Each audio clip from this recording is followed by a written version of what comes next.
Baik, selamat pagi anak ibu. Kita jumpa hari ini dalam mata pelajaran OTK Pegawai. Masuk kita judul yang baru, yaitu tentang pensiun pegawai, ya. Dan mungkin untuk tahun ini atau semester ini adalah materi yang terakhir karena minggu depan kita sudah ujian. Mudah-mudahan kalian sudah ada persiapan supaya tidak remedial, supaya bisa ambil rapot dan nilainya bisa ibu kasih nilai 70 ke atas. Yang tidak pernah ikut ya tidak berharap lah, yang sesekali ya maksimal 70 apapun ceritanya ya. Jadi nggak usah berharap banyak mau dikasih besar-besar nilainya.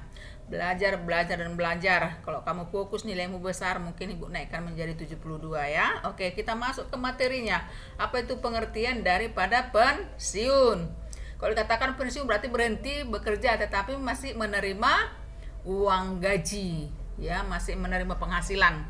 Sudah berhenti dari bekerja tetapi dia tetap menerima penghasilan atau haknya. Untuk lebih jelasnya ini dia.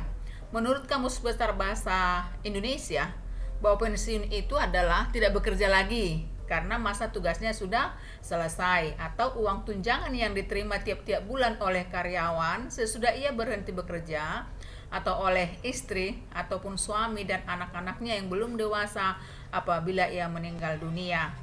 Jadi pensiun tidak hanya dirinya saja, tetapi jika dirinya pun sudah menghadap yang kuasa, istrinya atau suaminya dan anak-anaknya yang masih dalam umur tanggungannya tetap mendapat dana pensiun, gitu ya, dana pensiun. Jadi kalau meninggal suami istrinya, kalau meninggal suami istri ada pensiun anak walaupun hanya sekian persen, tinggal sedikit, kalau tidak salah 25% ya, atau seperempat. Nanti akan kita dalami lagi. Yang jelas tidak sama diterima oleh si pegawai yang bersangkutan di saat dia pensiun. Itu 75%. Jika yang bersangkutan sudah meninggal, yang diterima istrinya nanti tidak lagi 75%, tetapi mungkin 50% gitu ya. Apabila dua-duanya sudah meninggal, anaknya masih dalam tanggungan atau di bawah umur 20 ataupun 22 tetapi masih kuliah, itu akan dapat pensiun dari orang tuanya yang sudah tiada. Nah, kemudian menurut Sastra Jatmika dan Marsono, beliau ini mengatakan bahwa pensiun itu adalah suatu penghasilan. Jadi kalau dikatakan pensiun, ini berhubungan dengan penghasilan. Suatu penghasilan yang diterima setiap bulan oleh seseorang bekas pegawai, berarti mantan, yang tidak dapat bekerja lagi untuk membiayai penghidupan selanjutnya agar dirinya tidak terlantar apabila tidak berdaya lagi untuk mencari penghasilan. Jadi ini menitik beratkan penghasilan yang diterima setelah dia tidak bekerja lagi. Jadi ada dua hal, tidak bekerja tapi menerima penghasilan. Tetapi Undang-Undang Nomor 43 Tahun 99 di pasal 10 dikatakan bahwa pensiun itu adalah jaminan hari tua, JHT. Jaminan hari tua sebagai bentuk balas jasa terhadap pegawai negeri yang telah bertahun-tahun mengabdikan dirinya pada negara. Yang terjamin itu, yang menerima pensiun itu adalah pegawai negeri sipil, ABRI, TNI, atau orang-orang yang bekerja di BUMN, Badan Usaha Milik Negara, Badan Usaha BUMD gitu ya. Kalau yang di perusahaan saya pikir tidak ada pensiun, yang diberikan adalah mungkin dana pensiun atau tunjangan hari tua yang dikasih, tidak seperti ASN PNS yang setiap bulannya akan menerima. Kemudian ini kenapa harus diberikan pensiun ya? Artinya sudah tidak bekerja tapi dikasih gaji bulanannya walaupun sudah ada ketentuannya sekian persennya, tidak lagi seperti sejumlah pada saat yang bersangkutan aktif. Tujuannya ada 6. Yang pertama, meningkatkan loyalitas, kesetiaan maksudnya ya, meningkatkan loyalitas dan motivasi eksternal pegawai. Dia, nanti kalau aku tak bekerja masih dapat gaji. Jadi semangat dia, semangat dia karena nanti di saat sudah tiba batas umur yang ditentukan, ianya tidak bekerja lagi, tidak masuk kantor, tetapi mendapat imbalan atau gaji. Jadi meningkatkan kesetiaan lah. ya.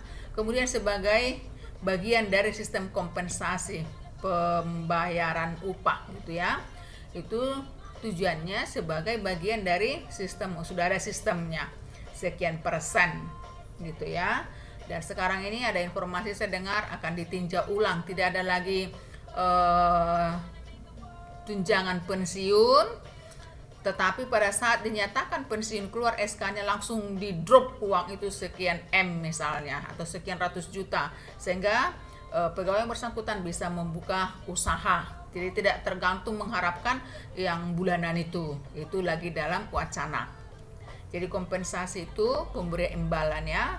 Kemudian yang ketiga sebagai kewajiban moral, itu udah pastilah, sudah bekerja sekian tahun lama ya, sudah sampai tua lah, wajar lah ya kalau dikasih gaji pensiunnya gitu ya, moral begitu dia ya, sebagai manusia yang beradab.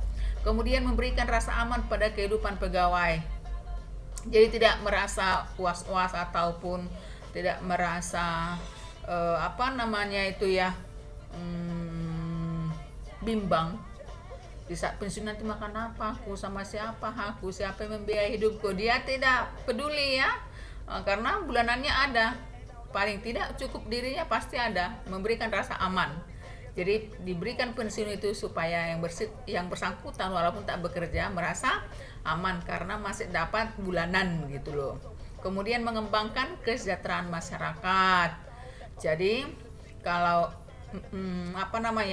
yang bersangkutan sudah pensiun bisa berusaha sendiri dengan uang pensiunnya, jadi meningkat kesejahteraannya karena dia tidak harus menjadi beban bagi orang lain, karena cukup untuk dirinya, cukup untuk anaknya. Uang yang diterima itu bulanannya setiap bulan ada, tentu tidak menjadi terlantar. Sebagai penghargaan atas jasa dan pengabdian, ini identik dengan sebagai kewajiban moral. Jadi sebagai penghargaan atas jasa dan pengabdian pegawai yang sudah mengabdikan jasa dan dirinya bekerja untuk bangsa dan negara, ya wajar walaupun tak bekerja tetap akan diberikan uang pensiun ya. Pensiunnya berbeda dengan dana pensiun. Dana pensiun itu akan diterima di saat keluar SK-nya, beda dengan pensiunnya, karena itu tiap bulan sudah dipotong 3/4% setiap bulan dari gajinya itu akan dipotong untuk dana pensiun gitu ya. Itu harus diingat, nanti dalam ujian ada itu. Kemudian 2% itu untuk biaya perobatan, asuransi ya. Kemudian ada 3/4% untuk tunjangan hari tua, itu dia. Nah, untuk pertemuan kali ini yang boleh Ibu sampaikan. Mudah-mudahan kalian masih ada niat untuk mendengarkan suara Ibu. Tetaplah belajar, benahi dirimu. Mudah-mudahan hari Senin semua ikut ujian tanpa terkecuali ya. Jadi besok lusa datang ke sekolah, ambil tokenmu. Kalau kamu ada terkendala, datang kamu bawa orang tuamu supaya nanti bisa dikasih token ya. Jangan sampai terlewatkan ujian ini. Kalian kelas 12 hati-hati. Hati-hati, mau melanjut mau tak melanjut, nilaimu yang saat-saat terakhir ini akan sangat menentukan. Mudah-mudahan kalian berhasil nanti. Tetap jaga kesehatan, protokol kesehatan. Tuhan memberkati.